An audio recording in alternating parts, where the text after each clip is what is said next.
Hello, this is Alex from phpacademy.org, and in this video created for the New Boston, I'm going to be talking to you about substring replace. Now, substring replace looks like this. This is how we call the function in PHP. Now, substring replace takes up to 4 arguments. The first argument that we take is the string that we want to look at. The second argument is the string that we want to replace. The third argument is where we want to start, and the fourth argument is where we want to end. How many characters, or how many, I guess, length, if you like, the length of the replacement. Now, let's have a look at what it basically does first. Substring replace, like I said, is a combination of substring and str replace.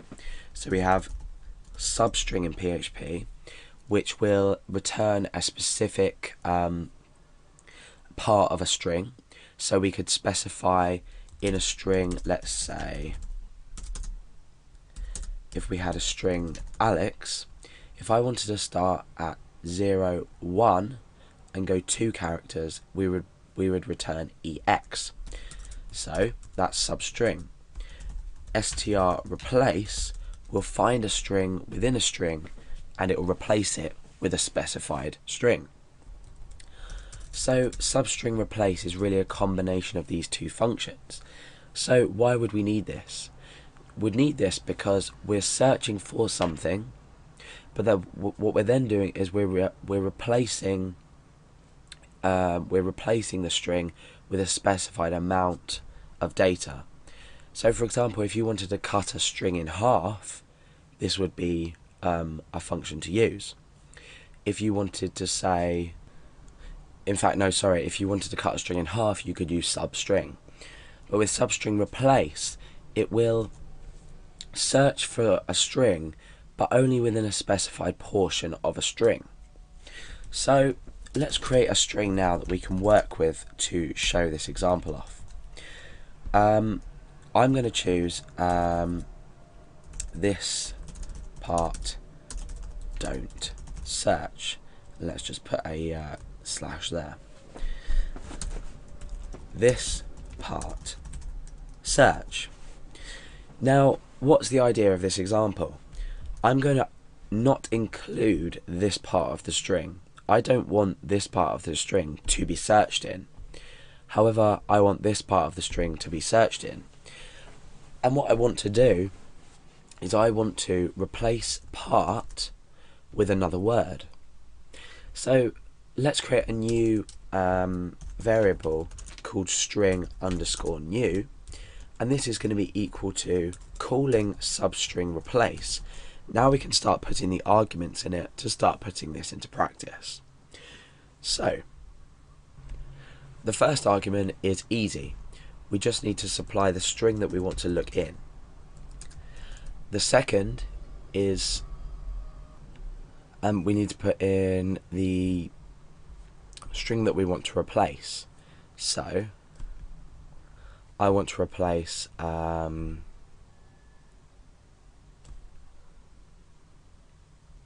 part, this word here, with something else. So let's just say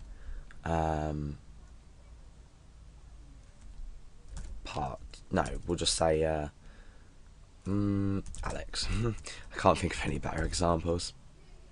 So the next argument we need to give is where to start looking. So or where we want to replace.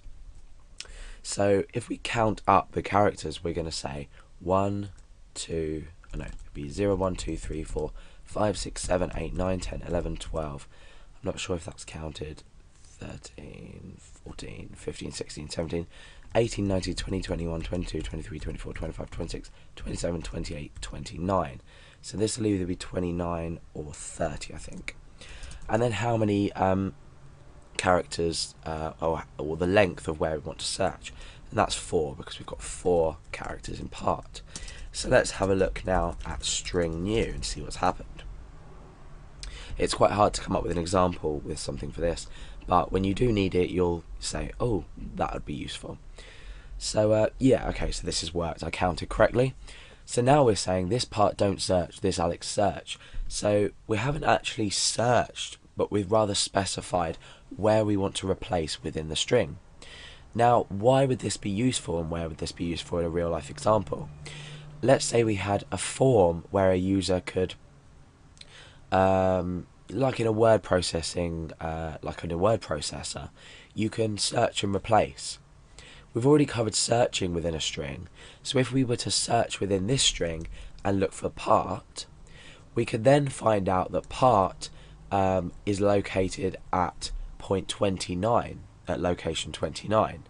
We could then say, well, we've searched for part, the word part is 4 characters long, so then you can take in user input and specify what you'd like to replace. So in this particular tutorial, I won't be demonstrating that. However, there is another tutorial where we create the exact program that I've just talked about, or the script that I've just talked about. So these are the fundamentals of substring replace. But in the other tutorial, we're going to look at how we can put this into practice and how it might be useful.